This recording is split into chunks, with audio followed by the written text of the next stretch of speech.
Simbolisasi ini adalah suatu tools atau instrumen untuk mencoba menginterpretasikan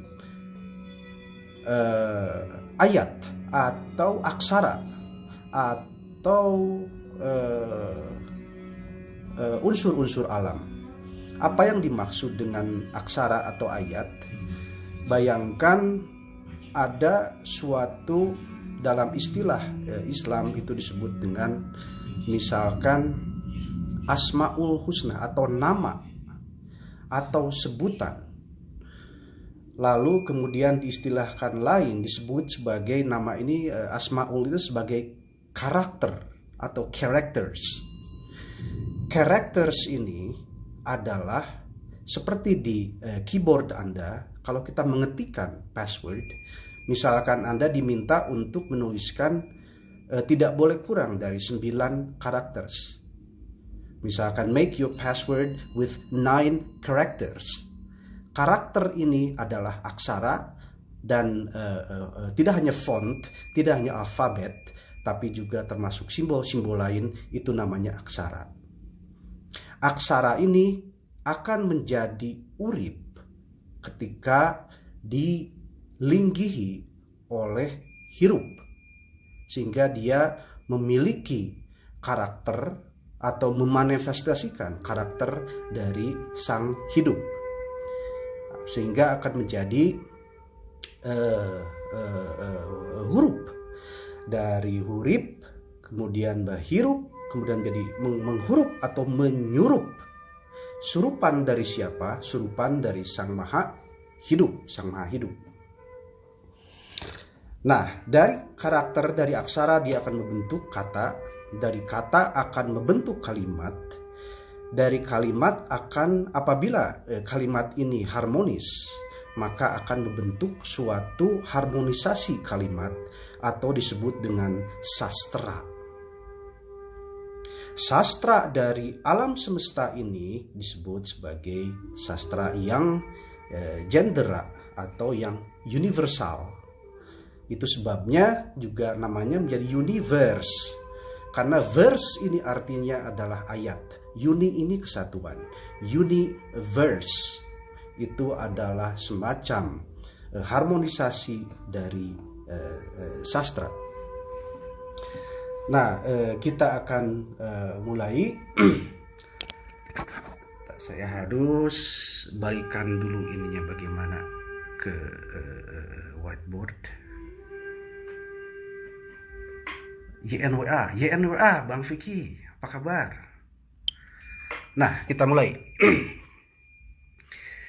Di sini ada satu atau mungkin disebut sang satu, the one atau the oneness, atau dalam istilah lain disebut pena. Pena adalah yang menulis. Menulis apa? Itu tadi, menulis susastra. Su baik sastra adalah harmonisasi dari kata-kata. Sehingga susastra adalah suatu harmonisasi kalimat yang baik. Nah, ini adalah pena. Pena juga satu akar kata dengan pine, P-I-N-E, pine, yang membentuk kata pineal atau pineal. Pineal itu adalah inti dari instrumen atau tools cipta kita. Pineal yang ada di dalam kelenjar atau gland, sehingga dinamakan dengan pineal gland. Pineal gland adalah pusat komando. Nah, di sini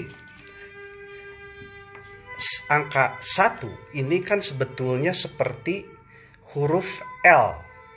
L begitu kan? L kecil. Ini kita tulis L.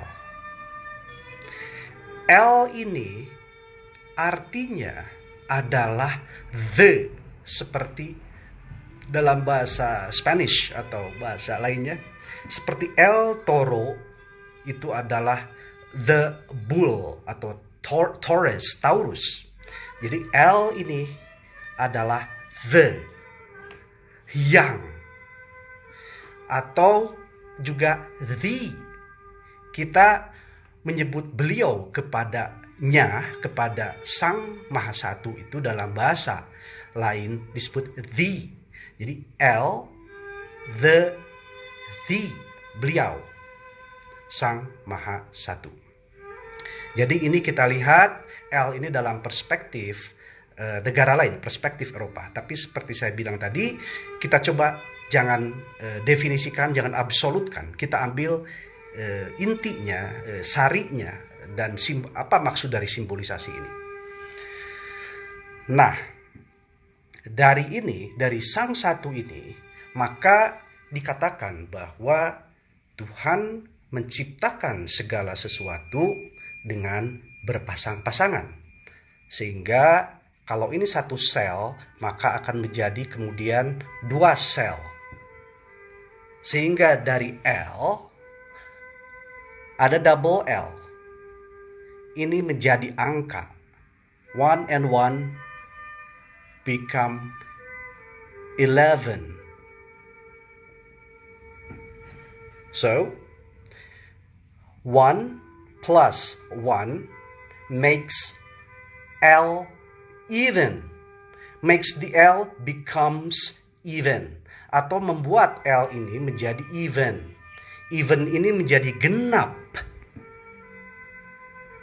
So, 11 atau 11 adalah L. L bisa menjadi alif atau alif, bisa menjadi elah atau ilah atau ilahi, keilahian atau deity atau divinity. Nah, L even ini menjadi 11. Sehingga yang timbul adalah welas. Nah, welas ini apa? Welas ini adalah setara dengan asih atau kasih, welas asih.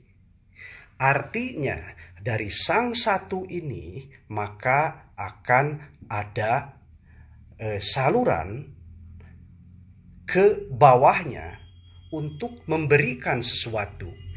Giving away, memberikan sesuatu kepada yang di bawahnya. Jadi saluran kasih, saluran welas. Nah, kemudian dari L even ini yang satu juga akan kembali menjadi 2, yang satu kembali menjadi 2. Sehingga ini menjadi, ini L even, ini L even. So, there are 2 L evens. Ada 2 L evens atau ada 2 elevens. Sehingga menjadi 11. Lalu apa keistimewaannya? Nah, dalam perspektif lain, ini seperti kalau dalam bahasan kemarin, ini disebut Sang Maha Sinar, Sang Maha Nur atau Dio. Dio, Theo, Dei, Deity, Tao, Dev, Diva, Divine, semuanya merujuk pada sinar. Sinar ini terang, sehingga menjadi Sang Maha Terang. Sang Maha Keterangan. Keterangan adalah ilmu. Ilmu dan pengetahuan. Ilmu dan pengetahuan itu diajarkan oleh guru. Sehingga dalam perspektif dan keyakinan lain secara terminologis itu disebut dengan guru atau Batara Guru, karena dia terang, maha keterangan, sang maha terang. Nah, disebut dengan Batara Guru. Dalam perspektif lain disebut sebagai Rama. Nah, Batara Guru ini simbolnya adalah seperti ini, dia seperti Psy begini. Ini kurang pas. Saya sambil megang HP soalnya jadi nggak akurat. Nah, seperti itu. Ada 3 di sini. 1, 2, 3. Disebut Batara Guru. Batara Gurunya sendiri sebetulnya yang paling tengah ini. Tapi di sini ada 2 dalam tanda kutip asistennya. 3 ini kalau secara simbol itu diwakili oleh 3 warna, yaitu pertama adalah hitam, putih, merah. Ya, ini yang disebut dengan di terminologi Bali disebut dengan Tridhatu. Jadi dari 3 warna ini maka akan terbagi 2. Dari hitam, putih, merah akan terbentuk menjadi hitam putih dan merah putih. Hitam putih itu adalah keresian, sedangkan merah putih adalah keratuan. Apa bedanya keresian dengan keratuan? Keresian adalah berbicara tentang benar dan salah. Jadi berkaitan dengan hukum atau aturan alam. Ada salah, ada benar. Namun kalau keratuan itu tidak berbicara tentang benar dan salah, tapi berbicara tentang selamat atau tidak selamat. Jadi berbicara tentang keselamatan. Ratu berbicara tentang keselamatan, resi berbicara tentang kebenaran. Lalu bagaimana bedanya? Contoh, apakah menembak orang atau membunuh orang benar atau salah? Tentu saja salah dari hukum aturan manusia. Namun apabila misalkan kita sedang berperang antar negara, kita menembak dan membunuh musuh, itu tidak dilihat dari benar atau salah. Tidak ada para pahlawan disebut sebagai orang-orang berdosa karena menembaki orang hingga mati. Tidak ada. Mereka bahkan disebut pahlawan meskipun banyak yang saling membunuh. Mengapa?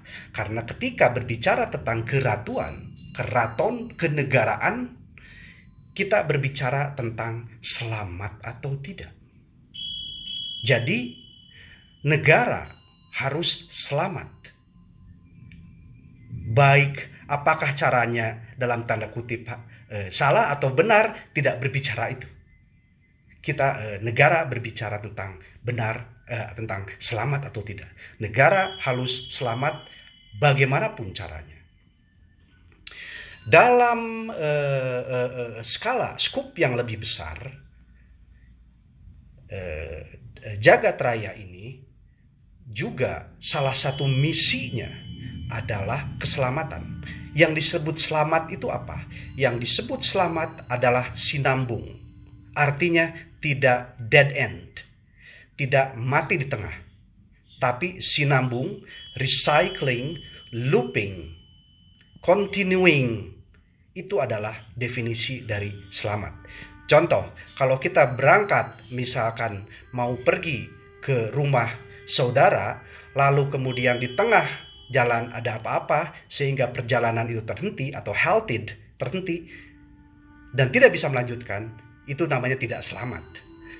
Tapi kalau perjalanan itu kita sampai ke rumah saudara, lalu kita pulang lagi, artinya continuing, tidak terputus, itu namanya selamat. Nah, demikian juga dengan alam semesta ini. Yang disebut dengan selamat adalah keberlanjutan. Alam semesta ini tidak boleh jeda secara absolut. Tentu ada jeda secara parsial, karena ada istilahnya, ada sekat-sekat, ada periode, ada etape dalam setiap zaman ini. Tapi secara umum, alam semesta ini tidak boleh stopping, tidak boleh halted, tidak boleh terhenti. Dia harus terus sinambung. Itu yang dinamakan dengan selamat. Lalu caranya bagaimana? Salah satu cara utamanya adalah harus terus membangun. Apa syarat dari membangun? Syarat membangun adalah ada yang rusak atau ada yang hancur. Karena apabila tidak ada yang rusak atau tidak ada yang hancur, apa yang mau dibangun?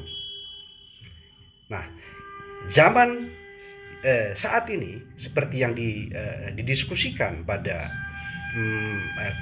malam tadi, zaman sekarang ini adalah sedang zaman, istilahnya zaman buntut, zaman akhir. Di buntut itu ketut. Ketut itu adalah gelar untuk tikus di Bali. Tikus itu dalam bahasa Jawa Baratnya berit, atau berit itu juga artinya burit, buritan, belakang, zaman yang paling ujung, zaman yang terakhir, buntut, ketut. Dan tikus adalah rodentia, pengerat atau menghancurkan segala sesuatu. Nah, zamannya dimulai oleh Genesis atau Ganesha, lalu kemudian diakhiri oleh rodentia atau tikus, sehingga simbol Ganesha itu selalu disertai dengan lambang tikus. Kalau Anda lihat lambang Ganesha, itu di bawahnya ada tikus. Karena penciptaan harus disertai oleh penghancuran. Mengapa? Biar sinambung. Penghancuran, pembangunan, penghancuran, pembangunan, demikian seterusnya. Itu yang dinamakan dengan selamat. Continuing. Nah, jadi dari tridhatu ini menjadi dua. Hitam putih berbicara tentang benar dan salah atau keresian. Lalu kemudian menjadi merah putih atau keratuan atau kenegaraan, berbicara tentang selamat dan tidak selamat. Nah, lalu kemudian setelah ini menjadi 4, ini adalah tadi guru, Batara guru. Setelah menjadi 4 ini adalah kaki atau suku atau soko. Soko atau suku apa? Seperti meja, kaki adalah soko guru. Jadi ini adalah dunia kita yang memiliki 4 bagian tubuh. Jadi apabila ini sang satu, maka kita adalah yang berbuat sesuatu. 1, 2, 3, 4. Ini adalah soko guru. Ini adalah kita.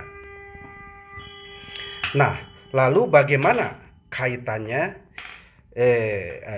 Ada pertanyaan. Tadi saya sering melihat angka ini, angka 11. Tidak ada yang kebetulan. Jadi apabila angka ini muncul, maka artinya utamanya adalah jalur ini terbuka. Ini yang utama, ini istilahnya stereo, lalu ini kemudian menjadi double stereo, atau kalau ini kabel itu kan ada 2 toh untuk jadi suara itu kan.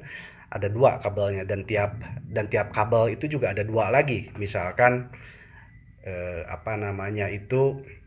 yang satu kabelnya biasanya merah putih sama seperti ini kalau buat ke speaker ya, yang satu lagi hitam putih. Jadi itu juga bukan kebetulan. Nah, lalu jadi kita ini menjadi ada double 11. dari tadi kita berbicara tentang L itu adalah tadi ketuhanan, sehingga dalam terminologi lain disebutkan bahwa para malaikat itu adalah utamanya ada Michael atau Michael, Gabriel, Rafael, Azrael. Ini L semuanya. Atau dalam bahasa lain menjadi Il ya. Mikail, Jibril, Israfil, Israel. Ya, itu hanya perbedaan budaya, tapi intinya sama. Nah, kita lanjut sedikit lagi. Lalu kemudian dari gambar ini kita salin ke gambar berikutnya, yaitu nah ini. Dari sini ini tadi L, double L, lalu ada double 11 menjadi segitiga. Ini adalah struktur hierarki dari istilahnya dari direktur gitulah ya istilahnya, yang menjadi direktur utama dari ketuhanan, karena Tuhan tentu punya staf gitu ya, istilahnya begitu. Lalu kemudian sehingga dalam budaya atau dalam kebiasaan dari masonry atau bangunan-bangunan zaman dulu, salah satunya digunakan oleh Freemason, itu selalu bentuk bangunan itu seperti ini. Karena ini melakukan satu, lalu ada 4 pilar di sini, 4 pillars. 4 pilar. Biasanya bangunan sakral itu seperti ini. Ini yang satunya yang pertamanya. Ini semua jumlahnya adalah 7. 1, 2, 3, 4, 5, 6, 7. Sehingga ini dalam suatu Alkitab disebut 7 pillars. Gitu. Nah,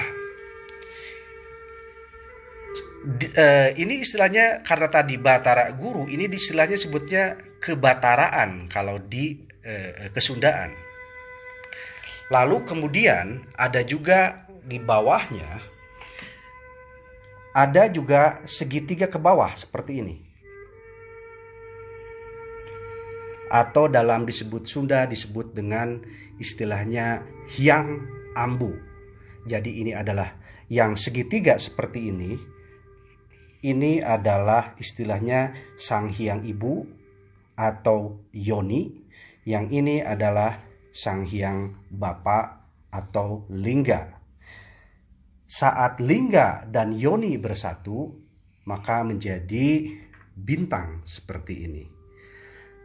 Nah, kalau Yoni dan Lingga bentuknya kan terbalik ya.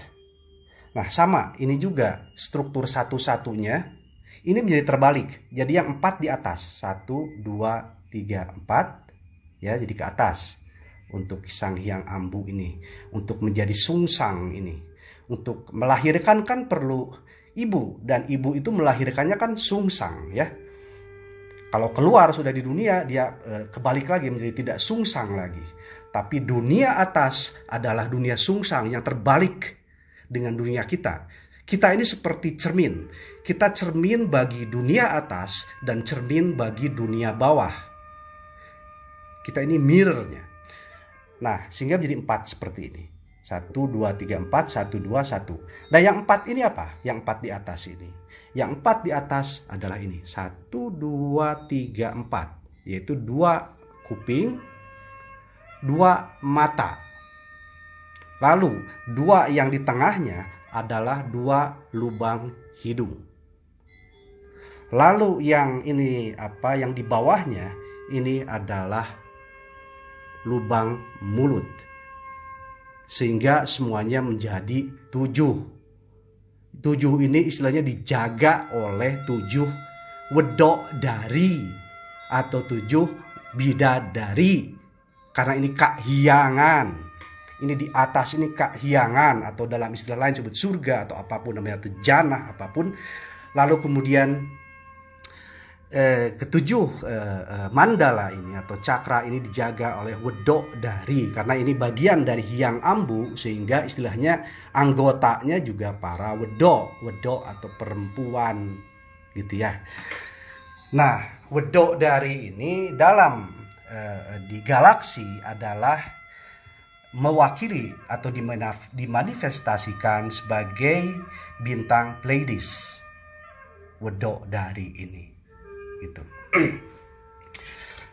Nah, yang dua kuping ini itu mewakili api,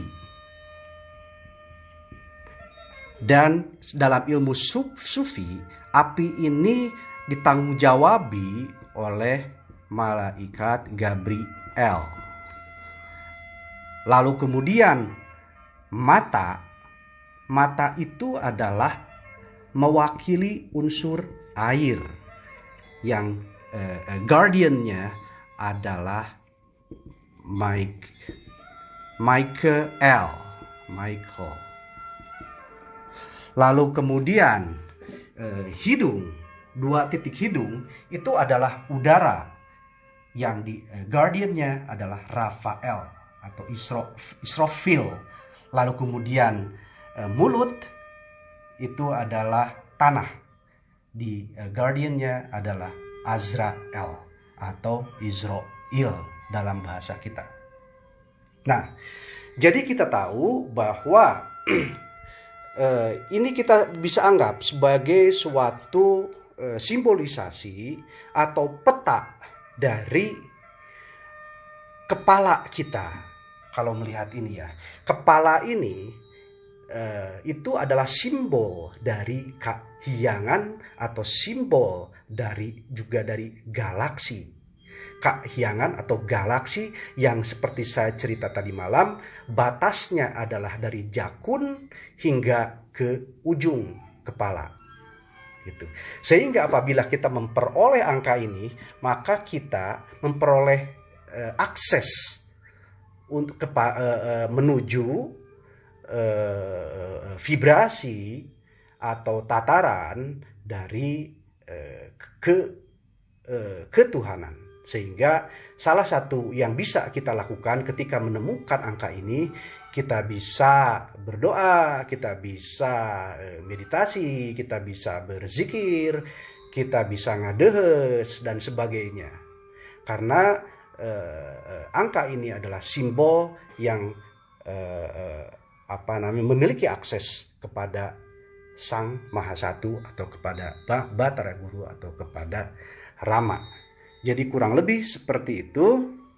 Kurang lebihnya biasanya kan saya nggak pernah bicara pakai skema langsung aja. Jadi kadang-kadang ada yang kelewatan. Kayak tadi malam juga kelihatannya ada yang kelewat beberapa hal yang sebetulnya agak esensial. Tapi tak apa-apa, karena sesi kita tidak cuma ini. Jadi mohon maaf jika ada kesalahan atau kekeliruan. Maksud saya hanya sekedar sharing apa yang menurut saya merasa mengetahui, tapi tentu saja apa yang saya ketahui bisa keliru karena keterbatasan kita sebagai manusia tentu punya kekeliruan. Namun demikian, terima kasih atas segala perhatiannya. Semoga semuanya sehat. Semoga kita bisa melalui masa-masa sulit ini. Semoga Anda sekeluarga sehat, sejahtera, rahayu semuanya. Terima kasih banyak. Selamat malam. Rahayu, hatur nuhun.